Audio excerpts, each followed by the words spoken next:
Olá amigos, eu sou Jefferson Araújo e esse é mais um vídeo do canal Última Verdade Presente.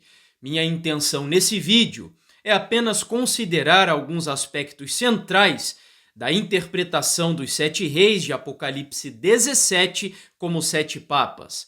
Portanto, a proposta não é um estudo geral do capítulo, mas ocupar-se num ponto fundamental dessa profecia. Desde 1929, os papas realmente são considerados reis? A ferida do papado romano começou a ser curada a partir desse ano?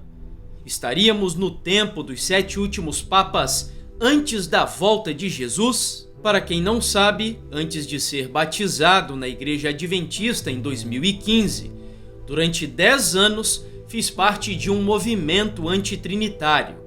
Além do método alegórico de interpretação bíblica, uma das nossas características marcantes era a adesão à escola de interpretação profética futurista. Ensinávamos que várias profecias de Daniel e Apocalipse tinham uma nova interpretação para o futuro. E sobre isso, veja a seguinte advertência. Tem havido uns e outros que, estudando a Bíblia, julgaram descobrir grande luz e teorias novas, mas não têm sido corretas. As Escrituras são todas verdade, mas por aplicarem-nas mal, homens chegam a erradas conclusões. Alguns tomarão a verdade aplicável a seu tempo e pô-la-ão no futuro. Acontecimentos na sequência da profecia, que tiveram seu cumprimento no distante passado, são considerados futuros e assim, por essas teorias, a fé de alguns é solapada. Sem dúvidas, a profecia que mais pregávamos era Apocalipse 17, pois desde 2001 a mensagem dos 7 últimos papas era o carro-chefe do nosso ministério. Lembro que imprimimos milhões de folhetos e jornais com o tema, e eu cheguei inclusive a pregá-lo na internet, em várias igrejas evangélicas e até na televisão. O clímax da interpretação era o ano de 1929 e o Tratado de Latrão. A consequente contagem dos 7 últimos papas a partir desse ano e a possível contrafação de uma ressurreição do Papa João Paulo II. Porém, após a renúncia de Bento XVI e a escolha do Papa Francisco, refleti melhor na interpretação, então deixei de defendê-la. Mas existem outros que permanecem acreditando nela com novos ajustes. Assim como o entendimento anterior, o Tratado de Latrão começa a restauração da ferida na Igreja Romana em 1798. Desde então, os papas são os reis de Roma, cumprindo literalmente a profecia das 7 cabeças como 7 reis. A novidade é que Bento XVI e Francisco são juntos a 7ª e última cabeça papal, e que então estaríamos vivendo no desfecho dessa profecia. Que em breve Jesus voltará, nisso eu acredito de todo o meu coração. Mas vejamos algumas questões históricas que fragilizam os argumentos citados. Para isso, seremos pontuais, ressaltando apenas alguns detalhes sobre o papado no longo período da Idade Média. Em 754, desejando expressar sua gratidão pelo apoio do Papa, Pepino, o Breve, deu a ele um território independente na Itália. Agora ele se tornara o cabeça não apenas de uma igreja, mas também de um território, um reino. Este é um dado muito importante, pois revela que ao menos desde o século VIII, a Igreja Católica possuía um local sobre o qual reinava de forma soberana. Nas palavras do historiador católico Christopher Dawson, nesse período é impossível determinar qualquer definição aceitável de Estado que não inclua a Igreja medieval. Tratava-se de um poder soberano que impunha suas próprias leis e aplicava em seus próprios tribunais com seus próprios juízes e advogados. A Igreja tinha um elaborado sistema de jurisdição, uma burocracia altamente organizada e um eficiente organismo de controle centralizado. Tudo isso executado por funcionários permanentes e supervisionado por inspeções regulares e relatórios de delegados. Isso já seria suficiente para desarticular o argumento de que somente a partir de 1929 os papas começaram a ser considerados reis. A verdade é que, no sentido restrito da palavra, os papas nunca foram reis de fato. E ainda que alguns insistam nesse ponto, o que dizer sobre a mesma palavra reis ser aplicada às 10 tribos germânicas em Daniel 7:24 e aos 10 chifres de Apocalipse 17:12? Teríamos um problema. Só restaria, portanto, recorrer ao sentido amplo, ou seja, a forma como atua e o sistema que representa. E nesse sentido, os papas são reis muito antes de 1929. A Igreja Romana nunca errou e nunca pode errar. E o Papa é o supremo juiz, que não pode ser julgado por ninguém. Não há mudança em suas decisões, somente ele tem direito à homenagem de todos os príncipes, e somente ele pode depor reis e imperadores. Usando uma metáfora para explicar a superioridade da igreja ao poder dos reis, Dawson diz que caberia à igreja conduzir e governar o Estado, assim como a alma governa o corpo. E Inocêncio III, Papa que levou a igreja ao cume do poder, fez a seguinte afirmação: o Papa está entre Deus e o ser humano, debaixo do primeiro e acima do segundo. É menos que Deus e mais que o homem. Ele julga a todos, mas ninguém o julga. Esses registros históricos não deixam dúvidas de que desde a Idade Média, e não somente a partir de 1929, os papas, no sentido amplo da palavra, são reis. Mas após uma série de fatores que ocuparia muito tempo para mencioná-los, o papado declinou. O clímax se deu em 1798, quando o general de Napoleão, Louis Alexandre Berthier, entrou em Roma e levou o Papa Pio VI aprisionado para a França. Nessa época, começou o que o escritor jesuíta Malachi Martin chamou de 200 anos de inatividade, que foram impostos ao papado pelas principais potências seculares do mundo. Era o cumprimento exato do que estava predito no Apocalipse. A besta que sobe do mar, o papado medieval, foi ferido de morte.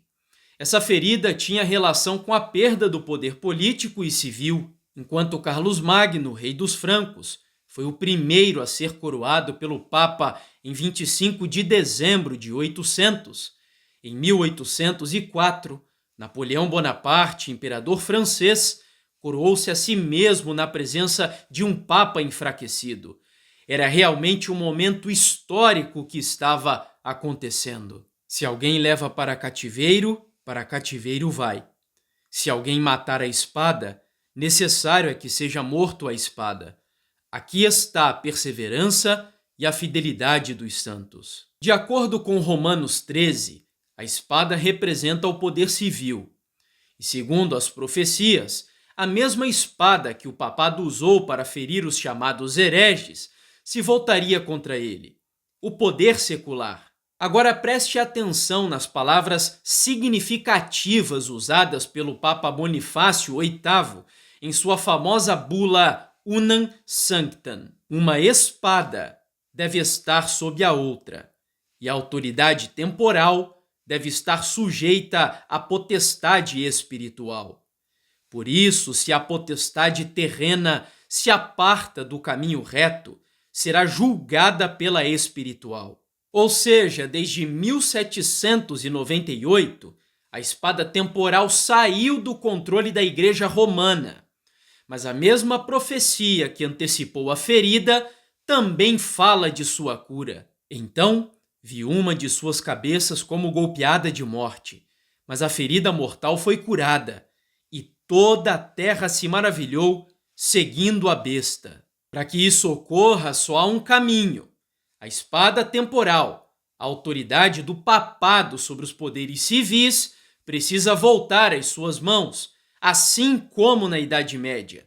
E isso não aconteceu em 1929 de forma alguma. Mas então, o que aconteceu nesse ano? O Tratado de Latrão, acordo assinado por Mussolini e o cardeal Gaspari, visava solucionar uma controvérsia de 60 anos com o governo italiano sobre os estados papais. O conflito é conhecido como a Questão Romana.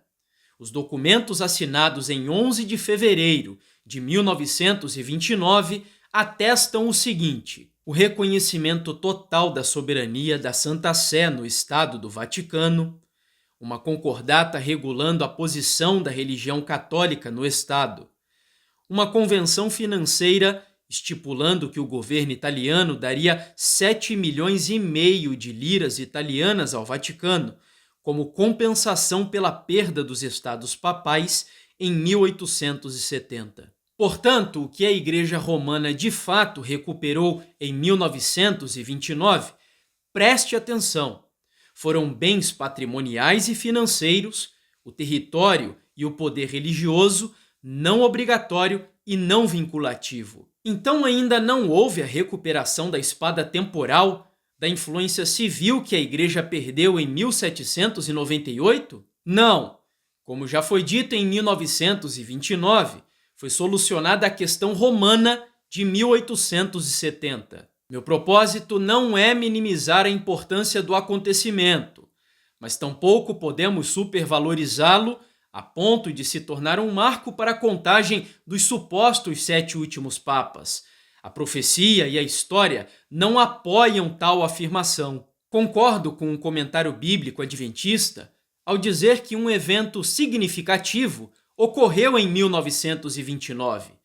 Mas o fato é que não há nada de especial nesse ano para dizer que os papas viraram reis e então justificar a contagem dos 7 últimos papas. Restaria ainda o argumento do tipo de governo soberano e vitalício dos pontífices no Estado do Vaticano, uma monarquia absoluta, eletiva, teocrática.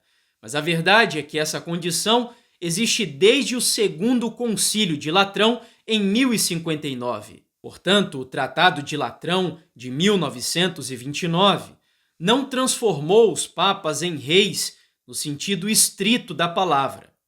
Tampouco curou a ferida de 1798.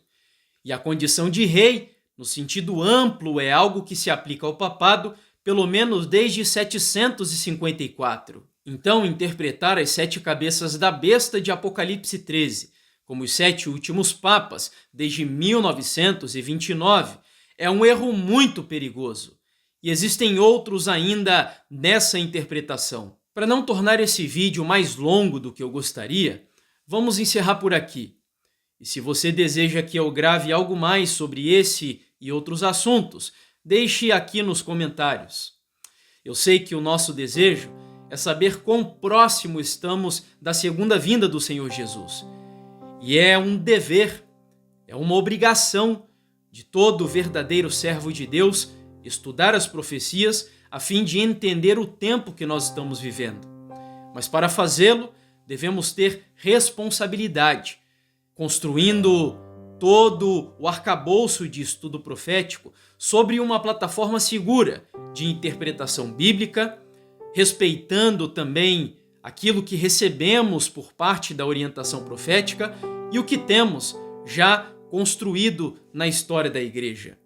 O meu desejo é que o Senhor te abençoe grandemente, que você continue estudando profundamente as profecias de Daniel e Apocalipse, a fim de entender quão perto estamos do cumprimento desse evento glorioso, a segunda vinda do nosso Salvador. E não esqueça de deixar aqui a sua contribuição, curtindo, compartilhando, comentando e ajudando a divulgar esse vídeo para que outras pessoas tomem conhecimento dessa mensagem. Um grande abraço e que Deus te abençoe.